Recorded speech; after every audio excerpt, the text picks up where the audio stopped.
वालेकुम नाजरीन, मैं हूं ज़ैन सिद्दीकी। रंगे नो चैनल की जानिब से आपकी खिदमत में सलाम अर्ज़ करता हूं। नाजरीन, इस वक्त मेरे साथ मेहमान मौजूद हैं हाजी तैयब ज़र ख़ान साहब। आप नायब सदर हैं पाकिस्तान मुस्लिम लीग नून सिंध के।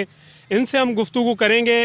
अस्सलाम वालेकुम हाजी साहब। वालेकुम सलाम सिद्दीकी साहब। हाजी साहब, हम आपका एहतसाब करने नहीं आए। सबसे पहले तो आपने घबराना नहीं है, क्योंकि हमने आपका एहतसाब नहीं करना, बल्कि हम आपसे गुफ्तगू करने आए हैं। कैसे हैं आप? अल्हम्दुलिल्लाह, एहतिसाब के लिए तो हमारी जमात हम तो दे रहे हैं, अरसे से हैं। पेशियों पे पेशियाँ हो रही है, बिल्कुल जो है ना हमारे हाथ साफ है। और हमने ये मुल्क बनाया है, तरक्की के जितने निशान हैं उसमें नवाज़ शरीफ का नाम है। पाकिस्तान के जितने भी बड़े बड़े काम हैं उसमें नवाज़ शरीफ का नाम है। आप मोटरवे देख लें, बिजली के कारखाने देख लें, जो भी है कराची से लेकर खैबर तक जितने भी बड़े काम हैं, बड़े प्रोजेक्ट हैं, वो मियां मोहम्मद नवाज़ शरीफ और पाकिस्तान मुस्लिम लीग नून ने दिए हैं। अच्छा हाजी ज़र साहब, सबसे पहले मैं आपको मुबारकबाद पेश करूंगा कि क्योंकि नून लीग ने जो है बड़ा मार्का फ़तह किया है और डस्का में। आप क्या कहेंगे इस हवाले से? बहुत शुक्रिया आपका आने का। और डस्के कलेक्शन के ऊपर, डस्के कलेक्शन के ऊपर पूरे पाकिस्तान की नज़र थी। मैं ये कहूँ तो गलत नहीं होगा कि पूरे वर्ल्ड की नज़र भी इसके ऊपर थी। ये ऐसा लग रहा था जैसे कोई क्रिकेट का मैच इंडिया पाकिस्तान का जो है ना 2020 हो रहा है। तो इस तरीके से इसकी जो है ना, इस तरीके से मीडिया ने इसको पूरे मीडिया ने इसको कवरेज दी है, चाहे वो पाकिस्तान की मीडिया हो या बाहर की लोकल मीडिया, सब ने इसको कवरेज दिया। अल्हम्दुलिल्लाह हमने वाज़ेह मार्जिन से जीता है। हमने 2018 के इलेक्शन से ज़्यादा वोट उठाए इस दफ़ा इलेक्शन में।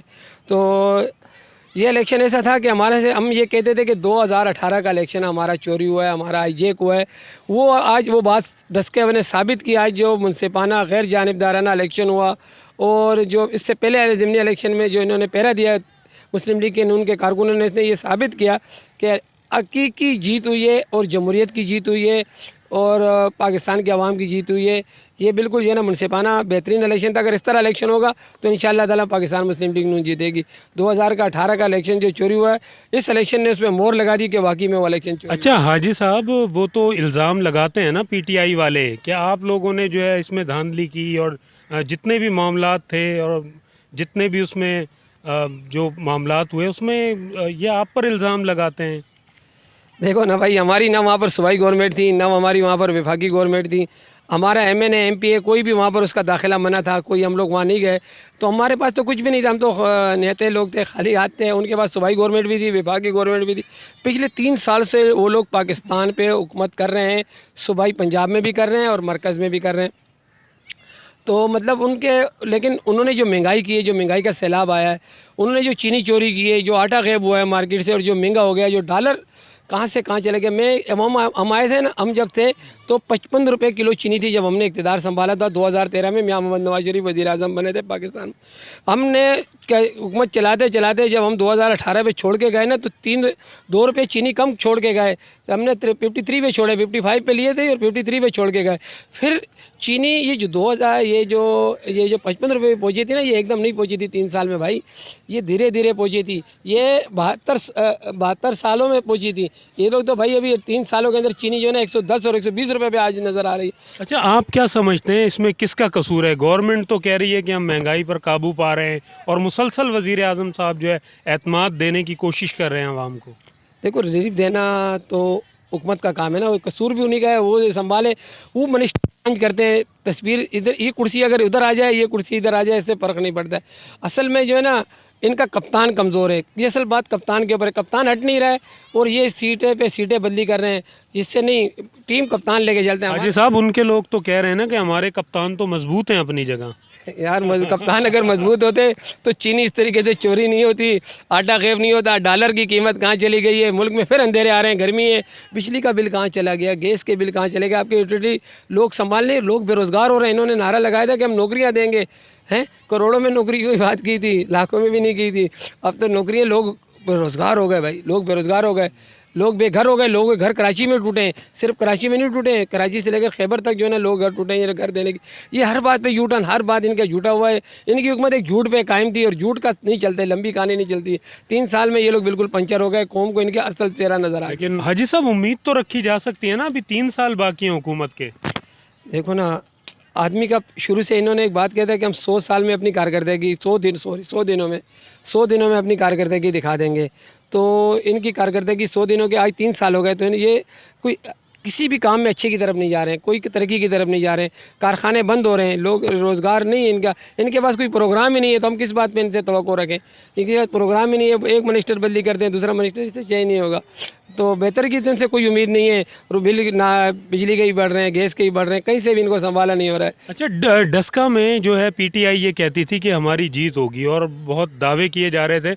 आप क्या समझते हैं कि कौन सी चीज़ आप लोगों की कामयाबी का बाइस बनी है?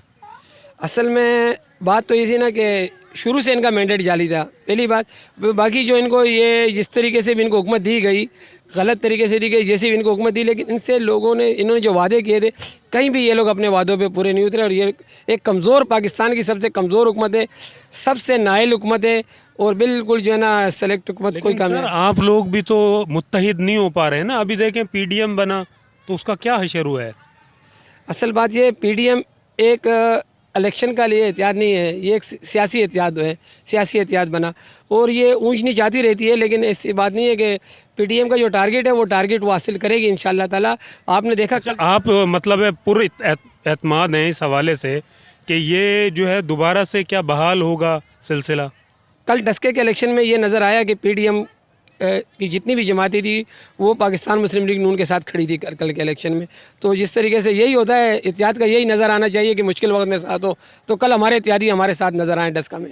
और अच्छा, ये जहांगीर तरीन साहब का जो केस चल रहा है और वो कहा जा रहा है कि जी फॉरवर्ड ब्लॉग, उन्होंने एक फॉरवर्ड ब्लॉग बना लिया और हुकूमत को ख़तरा है, तो आप क्या समझते हैं, ये हकीकत है?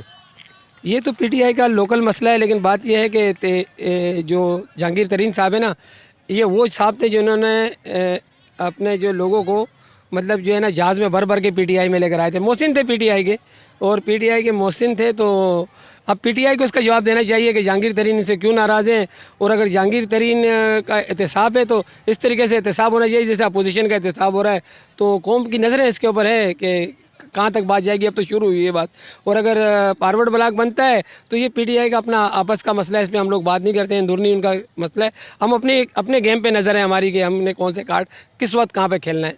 अच्छा, अभी जो है रमज़ान भी आने वाला है, महंगाई भी बहुत है और लोग भी वाकई में परेशान तो हैं, लेकिन आपको कितने फ़ीसद उम्मीद है हुकूमत से कि ये हुकूमत जो है कुछ 3 साल में डिलीवर कर पाएगी जो बाकी 3 साल बचे हुए हैं? मैं तो समझता हूँ कि मतलब अगर जिस तरह मैंने अभी आपको अपनी बातों में पहले इंटरव्यू में बताया रहा है कि मतलब ये सिर्फ जो है ना वज़ीरों को चेंज करने पे काम नहीं बनेगा, इनको जो है ना कमर बांध के काम करना पड़ेगा। लेकिन इनके पास ऐसा टैलेंट याफ्ता कोई बंदा नज़र नहीं आ रहा है, तजर्बेकार बंदा नज़र नहीं आ रहा है। हम जब आए थे तो इससे ज़्यादा हमारे को परेशानियाँ बहुत थी, लेकिन हमारी जो टीम थी ना वो एक तजर्बेकार टीम थी। उसमें जो है ना इसाक डार साहब जैसे लोग थे, हर मिनिस्टर जो है ना अपने अपनी जगह पे काम करते हुए नज़र आ रहा था। रेलवे की हालात क्या थी, जो है ना जिस तरीके से रेलवे की हालात हमारे मिनिस्टर ने हमने बहुत सही किया। बिजली के अंधेरे थे, बिजली के हमारे मिनिस्टर ने, सब ने अपनी अपनी जगह में हर मिनिस्टर ने काम किया। तो मियाँ नवाज शरीफ की जो टीम थी, हर जगह ने हर प्लेयर ने अपनी अपनी जगह में खेला, तो उसका रिजल्ट आया। लेकिन सर, ये इन्हीं लोगों को तो ये बार बार इमरान साहब चोर कह रहे हैं और बहुत सारी बातें कह रहे हैं। इमरान खान जिनको चोर कह रहे हैं ना, आज इमरान खान की गवर्नमेंट को लोग चीनी चोर कह रहे हैं। इमरान खान की गवर्नमेंट को लोग जो है ना दवाई चोर कह रहे हैं। दवाइयाँ किधर महंगी हो गई है, इतनी ज़्यादा हो गई है कि लोग अभी अपनी दवाइयाँ ख़रीद नहीं पा रहे हैं। जो बंदा नौकरी कर रहा है, एक बंदा तो अपने वालिदैन के लिए, कोई उसका वालिद या उसकी वालदा बीमार हो या उसके बच्चे बीमार हो तो दवाई नहीं ले पा रहा है। दवाइयों की कीमत बहुत बढ़ गई है। मैं किस चीज़ पर बात करूँ, दवाई पर बात करूँ, डॉलर का रोना रूँ, नौकरियाँ ख़त्म हो रही है उसका रोना रूँ, बिजली का बिल बढ़ गया, फिर बिजली भी गायब हो गई है, बिजली भी नज़र नहीं आ रही है, बल्ब में अंधेरे हैं भी हैं, और बिल जब आता है तो वो हमारे कंट्रोल से बाहर है। तो देखें कहीं भी कोई बेहतरी की नज़र तो नहीं है। कौम जो है इनसे मायूस हो चुकी है। कप्तान को जाना पड़ेगा, जो पीडीएम का एक बात है, इसी में बात है। और ये डस्का की आवाम ने दे दिया कि कैप्टन को चेंज करो तो फिर इंशाल्लाह आगे मुल्क जाएगा इंशाल्लाह ताला। इस कैप्टन से नहीं चलेगा। हाजी तैयब ज़र खान साहब की गुफ्तगू आपने सुनी, बहुत सारी बातें इन्होंने कही हैं और मायूसी का इजहार किया है हुकूमत से। और इनका कहना है कि आइंदा जो 3 साल हैं उसमें भी इम्कान नहीं है कि हुकूमत कुछ डिलीवर कर पाए, चूँकि गवर्नमेंट के पास जो है कोई डिलीवर करने के लिए ना कुछ है, ना उनके पास वो मौशी टीम कोई ऐसी है कि वो डिलीवर कर पाए। इसके साथ ही अपने मेज़बान ज़ैन सिद्दीकी को इजाज़त दीजिए। चलते चलते आपसे दरख्वास्त करूँगा कि आपने अगर हमारा यूट्यूब चैनल अभी तक सब्सक्राइब नहीं किया तो इसे सब्सक्राइब कर लीजिए, बेल आइकन पर क्लिक कीजिए ताकि आपको हमारी ताज़ा तरीन वीडियोज़ मिलती रहें। इजाज़त दीजिए, अल्लाह हाफिज़।